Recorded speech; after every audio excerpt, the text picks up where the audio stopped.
Olá, graça e paz da parte do nosso Senhor e Salvador Jesus Cristo. Estamos de volta para mais um vídeo do canal. Seja muito bem-vindo e nós vamos continuar então com a série A Cura Segundo a Bíblia. Já falamos aqui, à luz da Palavra de Deus, sobre os motivos que levam as pessoas a ficarem doentes. E os dois primeiros assuntos que nós falamos, que foram expostos aqui, foram doenças relacionadas ao pecado e à opressão maligna. Eu dei aqui alguns exemplos, mas para não deixar o vídeo muito longo, eu fui bastante sucinto nas minhas primeiras explicações. E eu não pretendo realmente fazer vídeos muito longos, mas a partir desse vídeo, a partir de agora, nós vamos começar a explicar um pouco mais o conceito de pecado. Nos vídeos anteriores, nós demos exemplos das doenças provocadas, pelos motivos aos quais eu já falei aqui. Mas agora nós vamos dar um pouco mais de ênfase ao pecado, tomarmos consciência do quanto esse mal pode nos levar à doença e até à morte. E por que eu quero investir tempo falando um pouco sobre esse assunto? Porque quando você toma consciência do que é pecado, do mal que isso causa na sua vida, e você consegue eliminar isso da sua vida, você começa então a desfrutar de uma vida absolutamente saudável. Eu já falei aqui que eu era uma pessoa muito doente, e quando eu descobri essas verdades, faz 6 anos que eu não sei o que é tomar um remédio, que eu não sei o que é ficar doente. Então vale a pena você aprender esses segredos. Fique comigo até o final, que eu prometo que você não vai se arrepender, ok? Eu espero muito que você goste de ler a Bíblia, porque o segredo que eu vou revelar aqui está escondido nela. É como se nós estivéssemos brincando de uma caça ao tesouro. Imagine que você está muito doente, que você está sofrendo, e aí você encontra um mapa dizendo onde está escondida a sua cura. Só que para que você encontre esse esconderijo, você precisa seguir algumas pistas. As pistas serão os textos bíblicos que nós estaremos mostrando para vocês a partir desse vídeo. Então, fique comigo, acompanhe todos os textos, siga rigorosamente a pista e no final você vai descobrir o segredo da sua cura.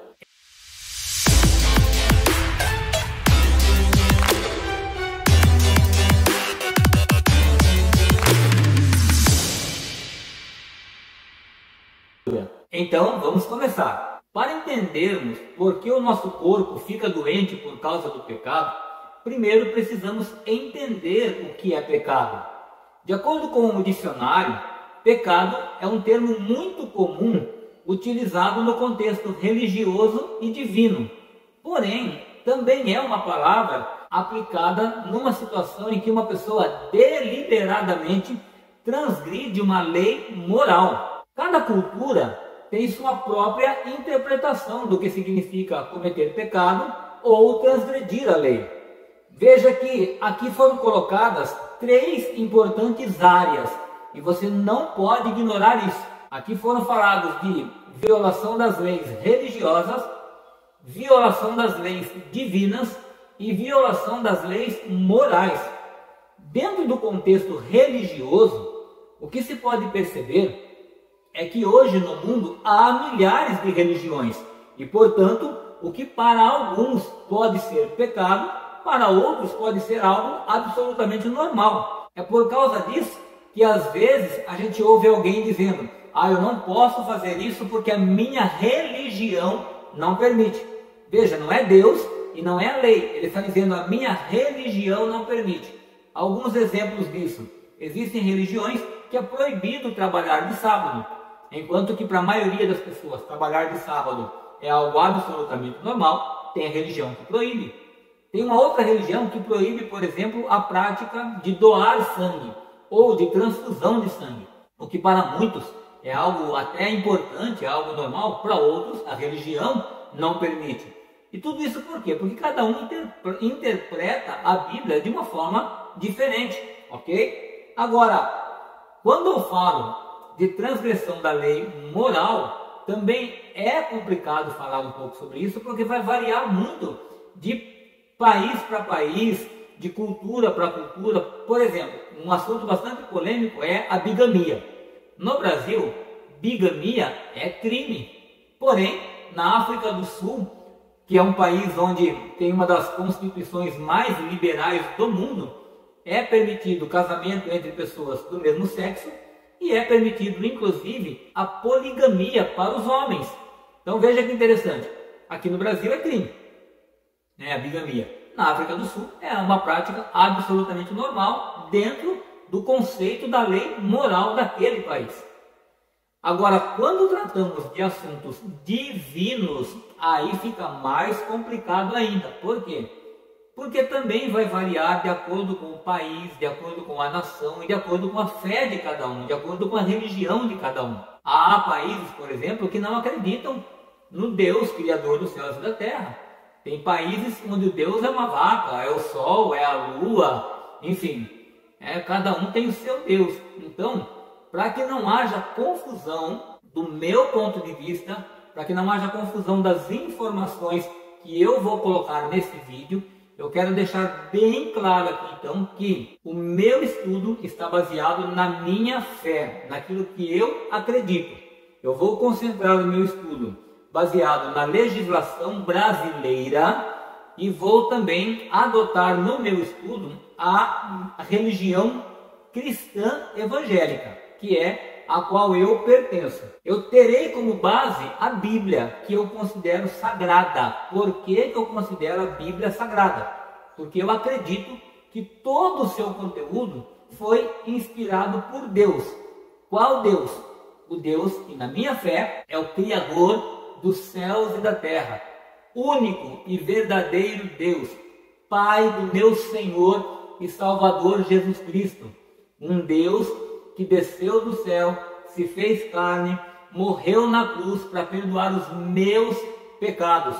Depois de haver morrido, depois de ter havido sepultado, ele ressuscitou, voltou para o céu, enviou o Espírito Santo para habitar dentro de mim e me ensinar a obedecer toda essa escritura, toda a Bíblia Sagrada, para fazer a vontade de Deus. Então esse estudo é baseado nessa fé, na minha fé. Amém? Bem, quando ouvimos falar a palavra pecado, ou quando falamos pecado, logo nós pensamos em adultério, fornicação, prostituição, inveja, homicídio, bebedices, briga, falta de perdão, roubo, desonestidade, etc. A lista é enorme.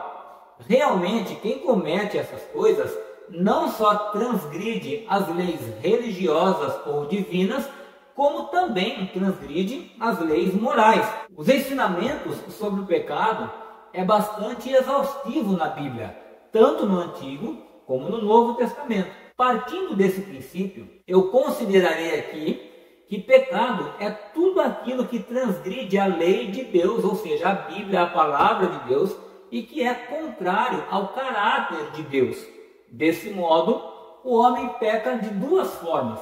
Ele peca por omissão, ou seja, quando ele sabe o que é certo, quando ele sabe que precisa obedecer à vontade de Deus, mas ele não agrada a Deus, ele não faz isso, então ele peca por omissão, deixando de agradar a Deus. Ou ele peca por comissão, quando ele comete algo que desagrada a Deus. A seguir, veremos o que as Escrituras dizem sobre os principais pecados que afetam diretamente na saúde da humanidade, causando sérias consequências, sofrimentos e levando a pessoa até a morte. Vamos então para a palavra de Deus? Em Gálatas, capítulo 5, do verso 19 ao 21, está dizendo o seguinte. Veja que, como as palavras aqui são meio complicadas, são palavras que muitas vezes as pessoas não utilizam mais no dia a dia, na época de hoje. Então, por conta disso, eu vou esclarecer, eu vou ler o texto para vocês e vou colocar na frente a explicação dessas palavras para que fique um pouco mais claro, ok? Então vamos lá. Gálatas, capítulo 5, do 19 ao 21, que diz assim: porque as obras da carne são manifestas, as quais são adultério, fornicação, Isso é considerado como imoralidade sexual. Impureza, libertinagem, que é uma conduta de pessoas que se entrega imoderadamente a prazeres sexuais. Idolatria e feitiçaria. Ódio, discórdia, ciúmes, ira, egoísmo, desavença, conflito, disputa, facções, que é a formação de grupos com más intenções ou intenções contrárias aos ensinamentos do senso comum, invejas, homicídios, bebedices, glutonarias e coisas semelhantes a estas, acerca das quais o apóstolo Paulo declara, como antes ele já havia dito, que os que cometem tais coisas não herdarão o reino de Deus. Veja que nesse breve texto nós podemos ver aqui transgressões nas três áreas ou nas três categorias. Transgressões na área religiosa, transgressões das leis divinas e transgressões das leis morais. De toda essa lista, eu quero atentar para alguns que causam diversos males à saúde. Por exemplo, ódio, ira. Em 2013, a EMS, que é uma renomada empresa do ramo farmacêutico, surpreendeu ao fazer a seguinte afirmação: especialistas alertam, raiva excessiva traz danos à saúde. E por que eu falei que essa empresa surpreendeu com essa afirmação ou com essa pesquisa? Porque as indústrias farmacêuticas elas têm interesse em que as pessoas fiquem doentes para ganhar dinheiro. Eles vivem de vender remédio para pessoas doentes. Mas a preocupação com a saúde da humanidade chegou a um ponto tão alto que a própria indústria farmacêutica resolveu então divulgar essa nota. Fizeram uma pesquisa e eles chegaram na seguinte conclusão: raiva, mágoa, tristeza. Um ditado bastante popular diz que guardar sentimentos como esse causa câncer. Durante muito tempo, essa afirmação foi considerada apenas um mito, mas a ciência comprovou que a sabedoria popular está mesmo correta. Pesquisas realizadas nos Estados Unidos e na Europa apontam que sentimentos como esses são tão perigosos para a saúde quanto o cigarro e a obesidade. Sobre esse assunto nós falaremos um pouco mais tarde. Os especialistas explicam que em pequenas doses a raiva até que pode ser um sentimento positivo que impulsiona as pessoas, que motiva as pessoas para mudarem algumas áreas da sua vida que não estão muito boas. Por exemplo, existem pessoas que, com todo respeito e com todo carinho, elas estão trabalhando em lugares que elas não gostariam de estar trabalhando. Realizam atividades que não gostariam de estar realizando, pegam ônibus para ir trabalhar, moram em lugares que não gostariam de estar morando. E então essas pessoas produzem dentro delas um sentimento de raiva, mas uma raiva positiva, que faz com que elas decidam estudar, faz com que elas decidam aprender uma nova profissão, crescer na carreira, tomar uma posição para melhorar de vida. Esse tipo de raiva, esse tipo de sentimento, ele é positivo. Agora, o problema começa quando essa raiva extrapola o bom senso e aí passa a prejudicar tanto o bem-estar do indivíduo, da pessoa, do físico, como também até o seu próprio convívio social. O cultivo da raiva excessiva faz com que o corpo humano entre em estado de estresse, pois a descarga de adrenalina no organismo é muito grande.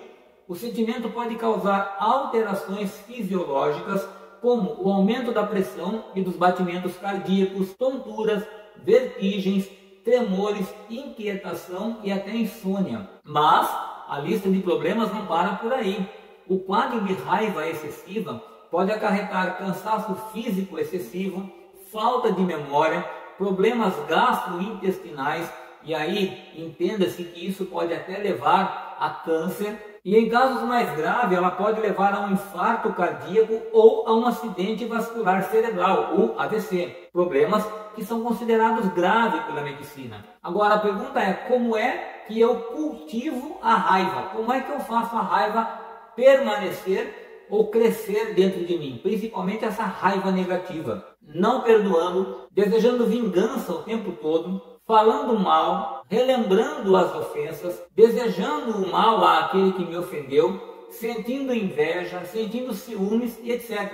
Veja, toda essa lista que eu acabei de falar aqui são assuntos que nós acabamos de ver lá em Gálatas, que é pecado. Então olha só, pecado da raiva, o pecado da ira, o pecado do ciúme, o pecado da inveja, o pecado da falta de perdão, o pecado do sentimento de vingança, o pecado de querer brigar, arrumar confusão com as pessoas, pode te levar a um câncer, pode te levar à morte, pode te levar à depressão, pode provocar insônia e uma série de outras enfermidades.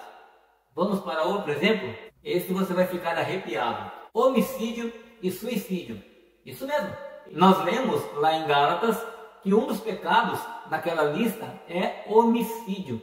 E eu diria que homicídio e suicídio estão na mesma categoria. E você pode dizer assim, mas eu não sou maluco, eu não sou louco, eu não vou cometer homicídio e nem vou matar ninguém. Mas olha só, quando você se envenena, você está cometendo suicídio, ainda que o veneno seja algo lícito. Quando você envenena alguém, e principalmente seus filhos, você mãe que alimenta mal os seus filhos, você está envenenando os seus filhos, você está matando os seus filhos.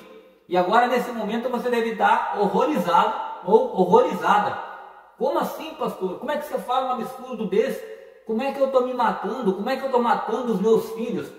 Olha só, a Organização Mundial da Saúde é a maior autoridade no que diz respeito à saúde. E veja, presta atenção na palavra mundial. Não é uma organização do Brasil, é uma organização mundial. Ela é a maior autoridade no que diz respeito a assuntos relacionados à saúde. E a Bíblia diz em Romanos capítulo 13, versos 1 e 2, o seguinte: todos devem sujeitar-se às autoridades governamentais, pois não há autoridade que não venha de Deus. As autoridades que existem foram por Ele estabelecidas. Portanto, aquele que se rebela contra a autoridade está se colocando contra Deus, contra aquilo que Deus instituiu. E aqueles que assim procedem trazem condenação sobre si mesmos. Ou seja, a Bíblia diz que nós devemos obedecer às autoridades governamentais. A OMS, Organização Mundial da Saúde, é a maior autoridade no que diz respeito à saúde. Agora olha o que a OMS diz. De acordo com a Organização Mundial da Saúde, o consumo máximo de açúcar por indivíduo por dia é de 50 gramas. Essa recomendação abrange tanto os açúcares adicionados pela indústria, quanto pela população no ato de cozinhar, ou na hora que você vai consumir algum alimento, bem como os açúcares que naturalmente já existem nos alimentos, por exemplo, a frutose, que é o açúcar das frutas, né? A lactose, que é o açúcar do leite, e por aí vai. Então veja alguns exemplos.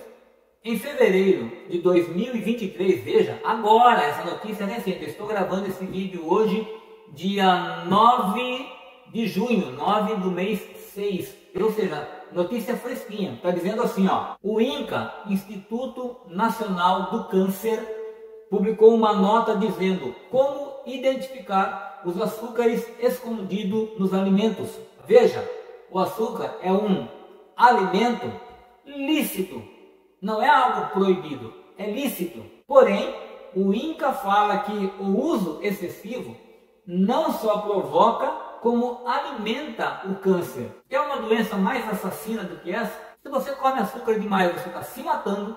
Se você dá açúcar demais para os seus filhos, você está matando seus filhos. Quer ver uma prova maior ainda? A Federação Internacional de Diabetes divulgou uma nota em 2019 dizendo: diabetes não é mais uma doença só de adultos. O Brasil é o terceiro país com mais casos entre crianças e adolescentes. A obesidade e a má alimentação são fatores-chave. O país tem 98,2 mil crianças e adolescentes com menos de 15 anos diagnosticados com diabetes tipo 1, segundo o relatório. Mais de 98 mil crianças e adolescentes estão com diabetes tipo 1 no Brasil. Essa federação, que congrega associações especializadas na doença em mais de 168 países, aponta que 1,1 milhão de crianças entre meninos e meninas com menos de 20 anos têm diabetes tipo 1. E essa estimativa é de que o aumento anual global seja em torno de 3%. Na América Latina, 127 mil pessoas convivem com diabetes. E o país com maior número de registros é o Brasil, perdendo somente para os Estados Unidos e a Índia. Nos últimos 10 anos, a prevalência de diabetes tipo 1 aumentou 14 vezes em crianças e adolescentes. Há evidências de que o diabetes tipo 2, que é mais frequente em adultos, também esteja aumentando entre crianças e adolescentes. Note que diabetes tipo 1 é aquela que a criança já nasce com ela. Agora, eu te faço uma pergunta. Por que o número de crianças nascendo com diabetes está aumentando? Eu te faço outra pergunta. Por que o número de diabetes tipo 2 está crescendo nos adultos? Por que isso está acontecendo? Vou te contar uma historinha que eu presenciei ontem. Olha só, eu estava na fila do mercado, eu fui fazer minha compra do mês, eu estava na fila do mercado, na fila do caixa, esperando a minha vez para pagar as minhas compras, e eu observei o caixa ao lado tinha uma mãe com uma filha de aproximadamente uns 10 anos de idade, e olha só o que tinha no carrinho de compras dessa mãe: um fardo fechado de um achocolatado. Eu não vou falar as marcas aqui para não criar nenhum problema, mas um fardo fechado de achocolatado, 2 fardos fechados daqueles suquinhos, um fardo fechado daqueles refrigerantes pequenininhos e muitos pacotes de biscoito recheado, que eu deduzi que seriam os lanches escolares daquela criança. É mais prático para a mãe colocar um achocolatado e um pacotinho de biscoito recheado na lancheira de seus filhos. Agora olha só, em 200 ml de achocolatado tem 23 gramas de açúcar. Em 6 biscoitos recheados tem 38 gramas de açúcar. Somando o açúcar do achocolatado mais o açúcar do biscoito recheado, dá 61 gramas em apenas um lanchinho. Veja, a Organização Mundial da Saúde diz que o máximo permitido por dia é 50 gramas. Só nesse lanchinho, essa criança já estará consumindo 61 gramas. Agora, essa criança vai tomar o café da manhã, vai almoçar, vai jantar, provavelmente vai tomar algum outro lanche, vai comer algum outro lanche no meio do dia. Então, quando chegar no fim do dia, quantos gramas de açúcar essa criança comeu? Segundo pesquisa realizada recentemente, o brasileiro consome mais de 80 gramas de açúcar por dia. Aí eu pergunto, você vai querer me convencer de que essa mãe não está se matando? Ou de que essa mãe não está matando a filha dela? Você vai querer se convencer disso? Bem, hoje eu vou parar por aqui, mas na próxima semana estaremos de volta para darmos continuidade com esse assunto. Se você está gostando desse conteúdo, deixa o seu joinha, compartilhe, se inscreve no meu canal e não perca na próxima semana, porque esse assunto é muito importante. Para o vídeo não ficar muito longo, eu estou parando por aqui, mas a semana que vem nós vamos retomar esse assunto e continuar falando dos danos que o açúcar, a obesidade e outros alimentos podem causar no nosso corpo. Fica com Deus e até a próxima.